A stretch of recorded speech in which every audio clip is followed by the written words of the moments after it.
অনেক ভালোবাসি, এত ভালোবাসা কোথায় যে রাখবো বুঝতে পারতেছি। হইছে, আর চাপাবাজি করা লাগবে না।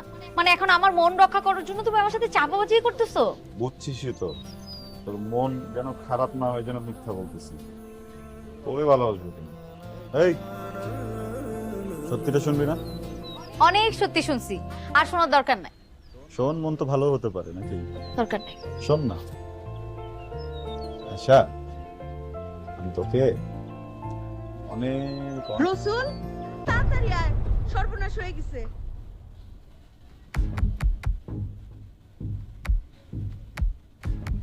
রসুল, এই যে মুনমুনের শ্বশুরবাড়ি থেকে যে গয়নাগাটি পাঠাইছিল সব বাক্স খালি, একটা গয়নাও নাই। সব গয়না চুরি হয়ে গেছে, সব গয়না চুরি হয়ে গেছে, সর্বনাশ হয়ে গেছে। আমি বুঝতে পারছি এই ঘটনা কে ঘটাইতে পারে। বাড়িতে দুধ কলা দিয়া সাপ পোষা হইতেছে। এই বাড়ির, এই পরিবারের মান সম্মান নষ্ট করার জন্যে, আমাদেরকে বিপদে ফেলার জন্য তো একজনই যথেষ্ট। আপনি কার কথা বলতেছেন? আর কথা বলতেছি তুমি বুঝতে পারতেছো না? তোমার ছেলে রসুলের কথা। ও ছাড়া তো এই বাড়িতে আর বাইরের কোনো লোক নাই। রসুল, আমার ছেলে বলতেছেন? রসুল কি আপনার ছেলে না? আব্বা, আপনি কি বলতেছেন? আমি কেন আমার বোনের গহনা চুরি করতে যাবো? আমি তো ছাদে সবকিছু গোছাইতেছিলাম, আপনি আয়সারে জিজ্ঞেস করেন। এই আয়সা, বল না আব্বারে।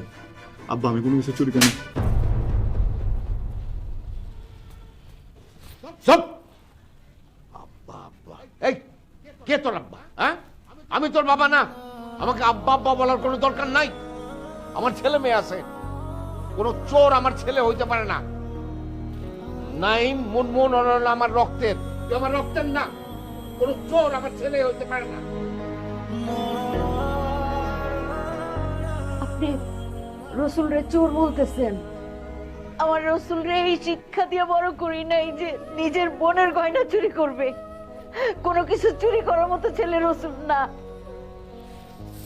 আপনারা তারে চিনেন নাই, তারে ভুল বুঝতেছেন। আম্মা, আব্বার মাথা ঠিকই আছে, আর আব্বা ঠিকই বুঝতেছে, আর আমরা সবাই সবকিছু ঠিক বুঝতেছি। হ্যাঁ আব্বা, আপনি এখন একটা কাজ করেন, আপনি পুলিশে ফোন দেন এখন। নাইম, সাবধানে কথা বলিস। রসুল তোর বড় ভাই। আম্মা, ভাই ভুলটা কি বলছে? চোরকে পুলিশে দিবে না তো কি ঘরে বসে আদর করে খাওয়াবে? সে তোমার ছেলে হইতে পারে, আমাদের ভাই না। হ্যাঁ, সব ভাই কখনো আপন হয় না।